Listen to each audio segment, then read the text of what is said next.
Sering banget kan begadang karena si kecil nggak mau tidur? Tenang, Anda nggak sendirian kok. Nah, kali ini yuk kita bedah tuntas kenapa sih bayi umur 3 bulan itu sering banget susah tidur. Dan yang paling penting, gimana caranya kita bisa bantu mereka dan pastinya bantu diri kita juga biar bisa istirahat lebih nyenyak. Nah, ini dia nih pertanyaan yang kayaknya mewakili perasaan banyak orang tua di luar sana. Bayi saya umurnya 3 bulan, kok susah banget ya tidur malam? Penyebabnya apa sih? Ini pertanyaan yang wajar banget dan jujur bikin pusing kepala. Oke, mari kita cari tahu jawabannya bareng-bareng.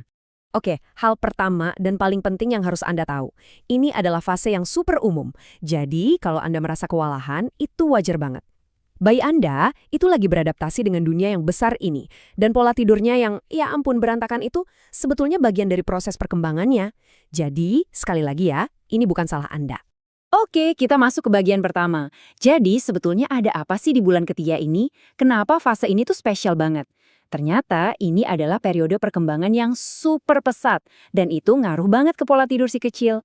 Nah, ini dia biang keladinya, ritme sirkadian. Anggap aja ini kayak jam biologis di dalam tubuh bayi. Masalahnya, di usia 3 bulan, jam ini tuh masih dalam proses setting. Ibaratnya jamnya masih suka ngaco. Jadi si kecil tuh ya masih belajar bedain mana sih waktu buat main dan mana waktu buat tidur.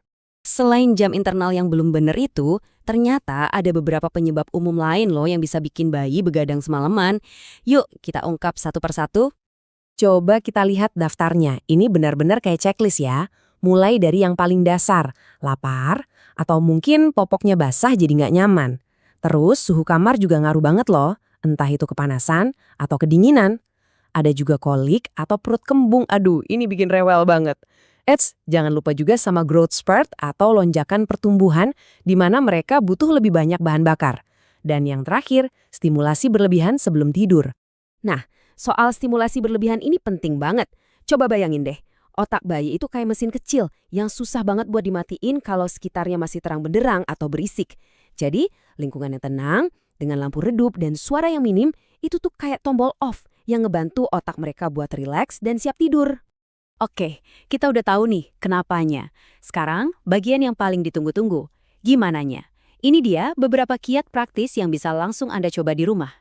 Kita mulai dari fondasinya dulu ya. Ini kayak 2 aturan emas. Pertama, pastikan si kecil kenyang pas sebelum tidur. Perut kenyang, hati senang kan? Kedua, ganti popoknya. Pastikan bersih dan kering. 2 hal simpel ini aja seringkali udah bisa bikin perbedaan besar loh. Ini benar-benar kemenangan mudah buat kita. Selanjutnya, kita ciptakan suasananya. Ini nih senjatanya, rutinitas. Coba deh mulai dengan mandi air hangat biar badannya rileks. Terus, redupkan lampu, atur suhu kamar biar sejuk dan nyaman. Nah, yang terakhir, ciptakan rutinitas yang simpel aja, kayak nyanyi Nina Bobo. Yang paling penting dari semua ini, konsisten. Lakukan setiap malam. Nah, ini dia nih yang kadang suka keliru. Kita mungkin mikir, biarin aja siangnya nggak usah tidur, biar malamnya pules. Ternyata nggak gitu. Kuncinya itu keseimbangan. Babi yang tidur siangnya cukup, tapi ingat, nggak berlebihan ya, justru akan tidur lebih nyenyak di malam hari. Jadi, jangan sampai mereka terlalu lelah. Oke, sekarang kita bahas sesuatu yang serius tapi penting banget. Walaupun sebagian besar masalah tidur ini normal, kita juga harus tahu kapan saatnya buat cari bantuan profesional. Ini bukan buat nakut-nakutin, tapi biar kita lebih waspada. Jadi coba perhatikan baik-baik. Kalau bayi Anda menunjukkan tanda-tanda berikut ini waktunya buat lebih waspada ya. Oke, jadi kalau masalah susah tidurnya ini dibarengi dengan hal-hal lain. Misalnya, dia rewelnya parah banget dan nggak bisa ditenangin sama sekali. Atau ada demam, muntah-muntah, sampai nggak mau menyusu. Dan yang paling penting, berat badannya nggak naik sebagaimana mestinya. Nah, ini udah jadi lampu merah. Jangan tunda lagi, langsung konsultasikan ke dokter. Intinya begini, kesehatan si kecil dan ketenangan pikiran Anda itu nomor 1. Ingat, Anda yang paling kenal bayi Anda.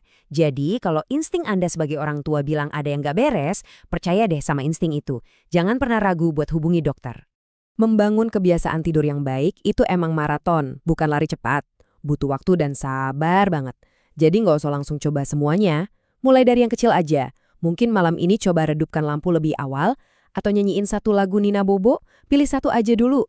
Setiap langkah kecil itu berarti banget untuk membawa Anda dan si kecil ke malam yang lebih tenang. Semangat ya, Anda pasti bisa.